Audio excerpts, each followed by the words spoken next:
Hello and welcome to the Superhero Show. I am Chris and this is not Daniel, this is Gav. Hello. And I'm not really Chris because I'm jet lagged, so this could be rough. But I am really Gav. But let's go into it. Okay. We've just had Halloween. We have. It's been scary. So we scary. thought we'd talk scary superhero movie moments. Yeah. So we picked 3 each, kicking off with, you got your first one, Gav? I have got a really good one. It's one that absolutely terrified me when I was a kid. And it's Jeffrey Jones as the Dark Overlord in Howard the Duck. That was a really, really scary character. Like, I remember actually hiding behind my sofa anytime he came on. I mean, my sister used to watch Howard the Duck quite a lot. And I always knew that, just a couple of horrible scenes, kind of when he's first transforming in the coffee shop. That's really, really awful. But then right at the end when he turns into the actual monster, and it's a really, really disgusting monster as well. But it's still got kind of Jeffrey Jones's voice when he's talking. No, absolutely foul. It's really horrible. Why did you watch that film a lot? Was it because you liked it or because you just had it? I don't know. I think because we all watched terrible films when we were kids and didn't really realise they were terrible. I think maybe it's because we had it. Maybe it's because we had it on tape. And it was at the time, there's no way my parents could have known the connection to Star Wars and gone, oh, he's like Star Wars, so you like this sort of thing. But I think, I don't know why we watched it. Because I remember hating it as a kid. Yeah. I probably watched it 3 or 4 times because it was called Howard the Duck. Yeah. And that seemed like a cool thing. But I just remember being bored every time. But you're right, that was a really terrifying It's horrible, yeah. I don't want to see Howard the Duck again because although if we did see it, I'd want the Dark Overlord to be in it again and see what they do with it. But would you want Jeffrey Jones or should we not go there? Probably not. Let's not go there. My first one was a tough one actually to pick because I wanted to have a Joker moment. Okay. But there's so many. Yeah. You know, there's been 2 great Jokers in the live action films and there's been loads of good scenes. You know, there's the pencil scene and there's the scene in the cell with Batman with Heath Ledger and then... Yeah. But for me, Jack Nicholson, that was a kind of a young time in my life. I was 11 when I went to see that at the cinema. Yeah. And it was very, very frightening because he was funny and scary. And that's a really frightening combination when you're a kid. Yeah. Because you can't get your head around what it is. And it was such a larger-than-life performance that Jack Nicholson gives. So I've gone for, although there's quite a few kills in the film that scared me, I've gone for the bit where we first see him. Where Jack Napier first sees himself as Joker. Because what's so brilliant about it is we don't see him, and often what's scarier isn't what you don't see. Yeah. So you're just getting, the surgeon who's worked on him is really terrified, horrible, and then the camera kind of pans in and it's all in the shadows and you can see the influence of Tim Burton's a big Hammer horror fan and it feels like a scene from an old Hammer horror. Yeah, there's even a bit where a light is sort of going back and forth. You see the shadows moving back and forth as well. That scene. But when you showed it to me just now, I remember it being scarier than it is. Because I think when you're a kid, you think, oh my God, it was so disgusting. But actually, when you watch it, you go, as you said, I think, oh, no, he doesn't actually do anything in that scene, really. It's just it's not even a reveal in it. You just sort of see this really horrible But that's what's frightening about it. And also, it's kind of the anticipation. Yeah. Because also, you're waiting for him to kill the surgeon or do something terrible. He doesn't actually in that scene. No. But, it feels like... there's some Frankenstein in there, some Jekyll and Hyde, some Phantom of the Opera, all in this one very short scene. Yeah. And that it really frightened me as a kid. And even the doctor saying your nerves are completely severed, it was like, oh, that sounds frightening and painful. There's even a parody of it in the Simpsons episode, and even the Simpsons episode bit of it still creeped me out. I really, really didn't like it. For my other one, I've gone for Batman Begins. Sort of towards the end of Batman Begins, where Batman uses the Scarecrow's toxin on him, and classic. The thing that he sees is basically a tar Batman. And first, if you see these bright eyes, but then it's I think it's real. It's got to be prosthetics or maybe makeup, because it just basically looks like a huge rubber real bat, but with a human face, half human, half bat, talking to him, and he talks this really, really low voice. And it reminded me of another one that almost made it into my list but didn't, which is when Dorian puts the mask on in The Mask, that kind of human face but rubber and a little bit bigger than a normal human face, coupled with a really, really deep voice. I don't know, something about that really, really creeps me out. I didn't like it. I know what I'm dressing up as for Halloween next year. Coming in the office like that. Are you going to do Batman blackface? I'll be careful of that. My number 2 is Doc Ock reveal in Spider-Man 2. That's very cool. Just because it's maybe my favourite scene in all the Spider-Man movies, because I guess it's because it's Sam Raimi, the director, being Sam Raimi, because he's done 1.5 studio films by this point. Yeah. And it's just him going back to his roots, going back to the horror roots. And it's so well shot, and it's that slapstick horror that he does so well.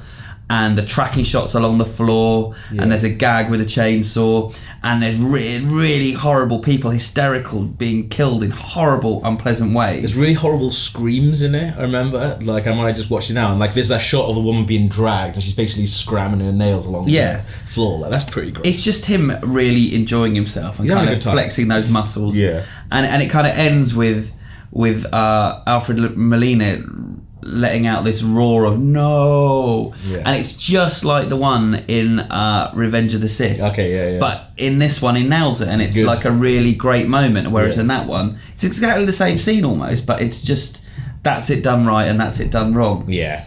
So yeah, I think that's just a really fun, frightening moment. Well, my third one is also a Sam Raimi moment. From Darkman, and there's a bunch of like really weird scenes in it. There was one that I almost picked, but you said it just made you laugh when you were I almost the pink elephant one. Yeah, take the effing elephant. Yeah. It used to make me and my brother laugh a lot. I wish I hadn't said that though. I didn't want to take you out of it, because if it scared you, it scared you.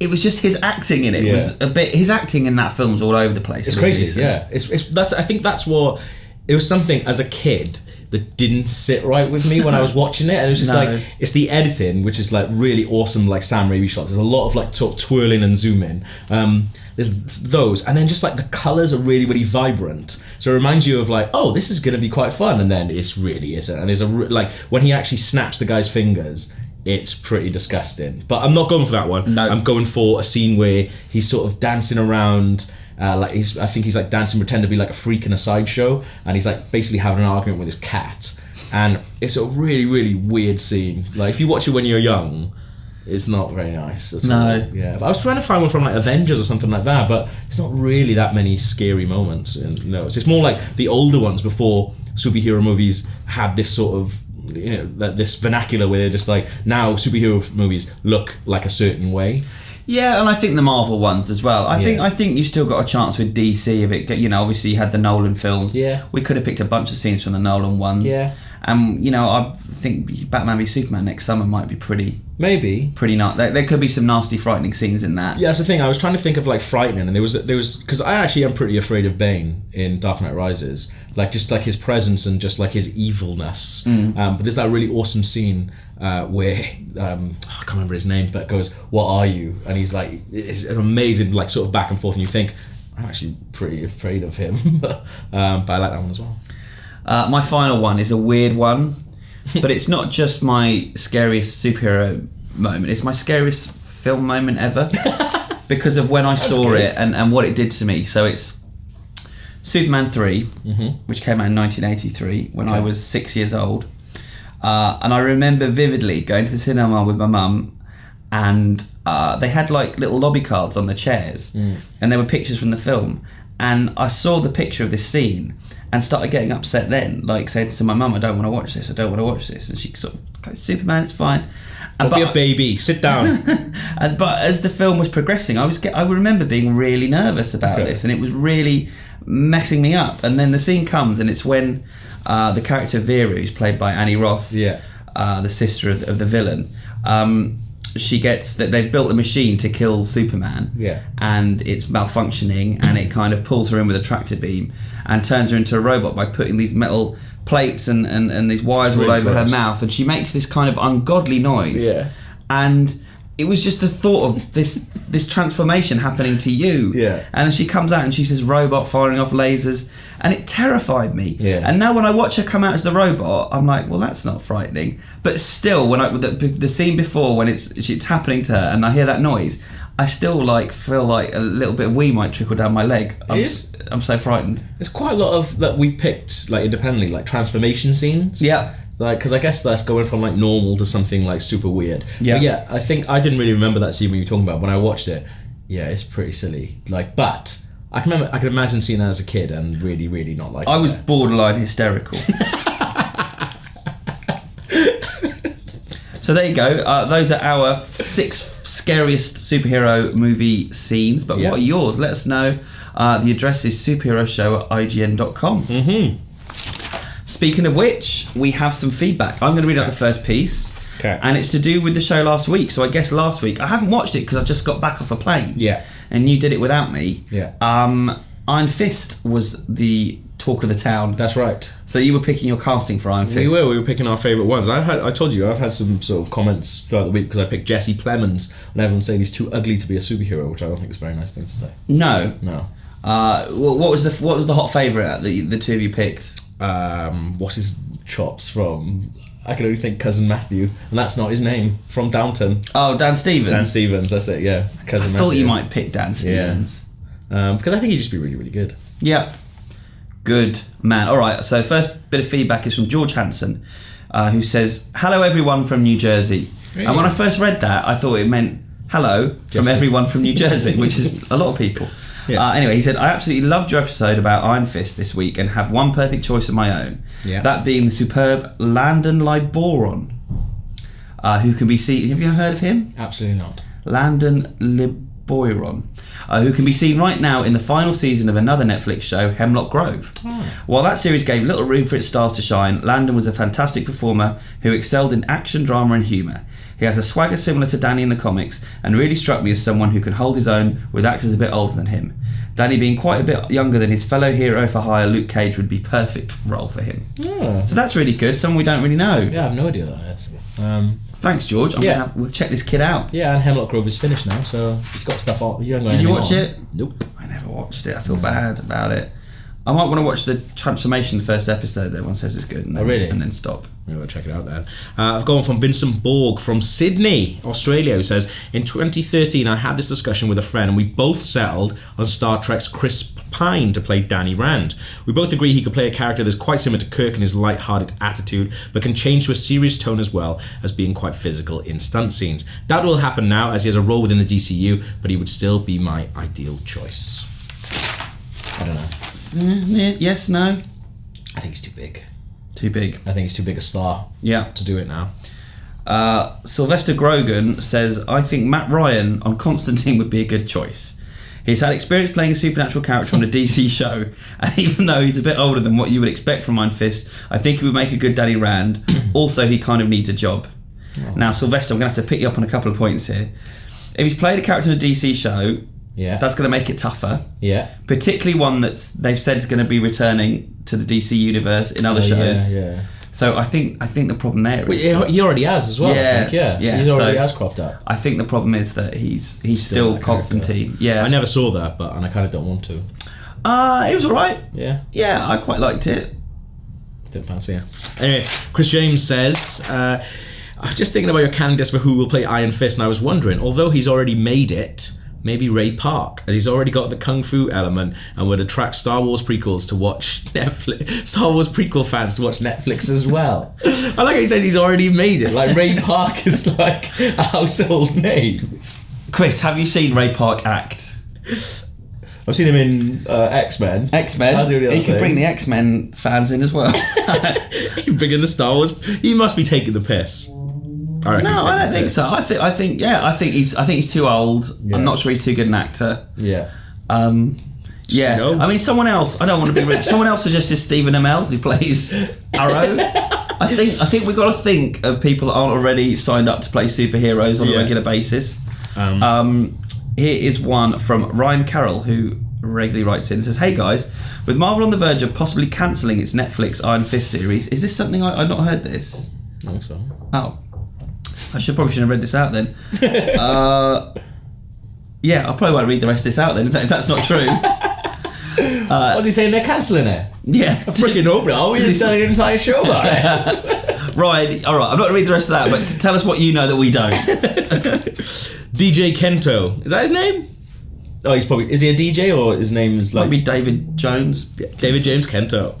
I'm kind of bored with the white playboy type in superhero films. It's always bothered me that Danny Rand was white. His character is so heavily based in faux Asian culture that I kind of think it's lame that he's just a white guy in the comics, especially since his father is meant to be from this mystical Asian-inspired city. I say drop the white guy casting and let's get some more people of colour in the MCU. I really like the actor Aaron Yu, who's always played supporting roles in films like 21, Suburbia, that Friday the 13th remake, but he's got a lot of comedic timing. I'm sure he'd be up for the challenge. Harry Shum Jr. is another actor I think will be cut out for it. He's going to be the next Crouching Tiger film. He was in that Mortal Kombat web series, and he's an amazing dancer who would totally kill the part. I'm up for that. We had a lot of emails on this front actually about whether they should change the colour of the character and where he's from. Yeah. Because Grant Smith sent in a very long email, which was really good email, but it was really long as well. Yeah. But Riley Alexander wrote in on this front as well. I want to say I love the show and I watch it every week, but I'm sad to see the past few weeks there's been an episode missing here and there. Sorry, I want to apologise for that. We missed a couple. It's just impossible when me and Dan are both away and we've not planned in advance enough, but we'll try to never let that happen again.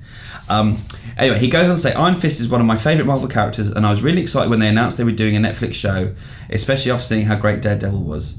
When you were talking about who should play the character, I can't really see any of the actors you mentioned in the role. Not even Jesse Plemons. Or not I was wondering what you think of Marvel casting an Asian American in the role. I think the East Asians are really underused in American cinema, and it would be great to see one playing a major superhero role. It's too often that we see the white man taught that the ways of East Asian martial arts, like in Last Samurai and The Karate Kid and Daredevil. And I think it's time we see more Asian actors get big roles. Yeah, that'd be cool. Yeah, I'm fully in agreement. I mean, the internet will probably go mad if they do that, but I've got no problem with it.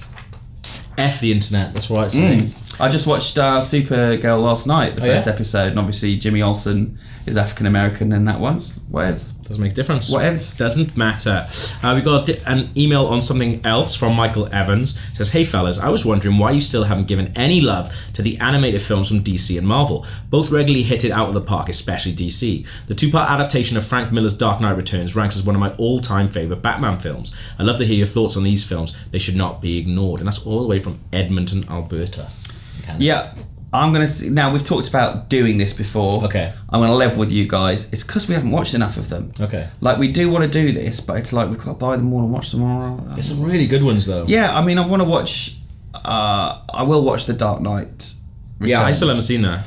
Because one of them is free on Amazon, the other one isn't. Okay. I was waiting for them well, both one to be part free. is free and one isn't. Like, part 2 is free. And it's like, well, I can't watch that. So you've got to pay for it and get part 1. I see what they've done. Yeah. But we will get around to doing that. Yeah. And we'll give people a heads up so they can write in the week before and tell us their favourites. You'll really like the Year One, which I was just IMDbing now because that's the one that Bryan Cranston is in. He plays Gordon. Yeah. But what's his name? Plays Bruce Wayne, the guy who plays Gordon in Gotham now. Yeah. Like, which is kind of weird. He's obviously involved in that world. But I really, really like that. That's a good one. Yeah, I mean, I've watched a couple of them. Like, if they're on Netflix, I watched the Wonder Woman one, the Doctor Strange one. I mean, they weren't brilliant, but yes, we will get to it, I promise. Awesome. Again, on another subject, this is from Quebec, who says, Agent Coulson spinning off into a successful TV show and also appearing in the comics has proven Marvel can create an interesting character in the films that translates well into other media. Do you see any potential in Marvel creating new characters in their films that can follow a similar pattern? I think that's a really interesting question. Yeah. And one I hadn't considered before. I think it's really good. I think Coulson, I don't know, he gets quite a lot of love. I think he's alright. Like, he's quite interesting. But, I don't know. Yeah, maybe. If Joss Whedon's created it, then it's probably going to be really, really good. Yeah, it's just that I guess there's such a rich history of characters. Yeah. Why create new ones? But at the same time, they've got this brain trust there. If someone comes up with an idea for a new Avenger to slot into the movies that fills a hole, as it were. Well, I guess Coulson sort of was kind of like, not faceless, but he was like the faceless shield guy who tied them all together at the beginning. Yeah. And then got a really, really good personality afterwards. Yeah, no, I don't think he was brought in to be that character to begin with. No. He was just a means to an end, wasn't he? So he served the purpose. He was like a Basil Exposition kind of character. Yeah. But I guess now that they've kind of opened up the universe, it kind of feels like if they were going to create something, they could probably just use that as an excuse to bring another character into it. Yeah. I'd rather. But at the same time, they might just. I mean, there's so many characters they've got to choose from. Like, maybe once they've stuck everyone on screen. Yeah, I do kind of like the idea of like Agents of S.H.I.E.L.D., like, you know, creating all these different like new people and stuff like that. But then I watched some of that and it was a bit rubbish, and I just kept thinking, when are they going to bring like the actual Avengers into it? So. But yeah. Final one from Leon Davey, who says, hi guys, love the show and watch most of them. Yeah, I only highlighted that bit because I'm disappointed, Leon. I think if you go away and watch all of them and then email us, then we'll read it out. He did say something interesting. Did he? But we're not going to read it out. Sorry, Leon. I would have read it out, but he's the boss, so he says I'm not allowed to. And going from one awkward moment to another, sometimes interviews don't go as well as you want them to. I interviewed Ben Foster for the film The Programme recently, which is very interesting. Biography of Lance Armstrong and what happened there. And I accidentally called him a magician, not a wizard in Warcraft. You say, like, a lot of time interviews don't go well. A lot of yours that you show us will be like, oh, a really weird moment happened. You have a lot of weird moments in your interviews. I do. It's because I challenge people. All right, I mean, that was a mistake. But then, you know, we do the superhero show. I wanted to get some X-Men chat out of Ben Foster because he plays Angel in X-Men The Last Stand. It's weird. He didn't seem that keen on talking about it, and so we're going to play you the full scene. You played Angel in X-Men The Last Stand. Did I? How do you feel about someone else playing that character next summer in a new movie? Great. Have you had any chance to meet the young actor or speak to him about it at all? Or Why on earth would I do that? I don't know. Why on earth would this ever cross my mind? He might have phoned you up. I don't know. For what? It's a different damn movie. It's a different character. I played a guy with wings, I don't know, 100 years ago. And I'm grateful to be a part of it then. But this machine of X-Men does not look like it's slowing down, and I look forward to seeing whoever and whatever wants to play a man with wings. And they do the time travel thing now, though. So you could meet your younger self in the future, if Or you could go to the future and see me as a geriatric angel, and I think I'm more ready for that today, after late night last night, than I would be for putting on the Levi's and doing a strip. Right, so he warmed up at the end a little bit. Yeah, I when have he to started say, laughing. when you first came back to the office, you were like, "Oh, it was weird. This happened." I don't know. It's not that bad, but it is kind of like There was a weird energy in the room. Yeah. He didn't want to talk about it, and I kept pushing it because that's my job. Yeah. And he could have just said something nice about the new guy, but he just didn't want to talk about it. The new guy is Ian Beale's son in EastEnders. That's how I should have gone in with that. So he was a big EastEnders fan. Yeah. But yeah. So yeah, I guess what we can take from that is don't expect to see Ben Foster returning to the X-Men universe anytime soon. That's sad, isn't it? Very sad. Anyway, thank you guys for watching. If you want to write in to anything about what we talked about this week or suggestions for shows, because every week we panic because we can't think of what to talk about. Don't tell them. Write into our superhero show at ign.com, and as ever, keep it here on IGN for all your superhero needs.